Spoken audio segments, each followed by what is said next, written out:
Thyroid ശസ്ത്രക്രിയ നടത്തിയിരുന്നു. സംസാരിക്കാൻ ബുദ്ധിമുട്ടും ശബ്ദത്തിൽ വ്യത്യാസവും കണ്ട് നടത്തിയ പരിശോധനയിലാണ് തൈറോയ്ഡ് കണ്ടെത്തിയത്.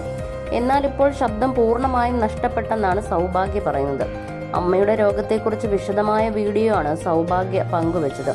വർഷങ്ങളായുള്ള പ്രശ്നമാണ് താര കല്യാണിന്. ഒച്ചയെടുത്ത് സംസാരിക്കുമ്പോഴും ടെൻഷൻ വരുമ്പോഴും ശബ്ദം പൂർണ്ണമായും അടഞ്ഞു പോവാറുണ്ട്. പല ചികിത്സകളും നടത്തിയെങ്കിലും ഒന്നും ഫലം കണ്ടില്ല. കഴിഞ്ഞ വർഷം തൈറോയ്ഡ് ശസ്ത്രക്രിയയും നടത്തിയിരുന്നു. എന്നിട്ടും ശബ്ദത്തിൽ മാറ്റമൊന്നും ഉണ്ടായില്ല.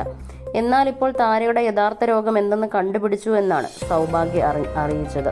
സ്പാസ്മോഡിക് ഡിസ്ഫോണിയ എന്ന രോഗാവസ്ഥയാണ് താരയ്ക്ക്.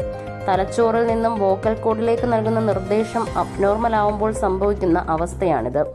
3 തരത്തിലാണ് ഈ അവസ്ഥയുള്ളത്. അതിൽ അഡക്ടർ എന്ന സ്റ്റേജിലാണ് താര കല്യാൺ ഉള്ളത്. തൊണ്ടയിൽ ആരോ മുറുക്കെ പിടിച്ചിരിക്കുന്നത് പോലെയാണ് സ്ട്രെയിനാണ്. അമ്മയ്ക്കൊന്നും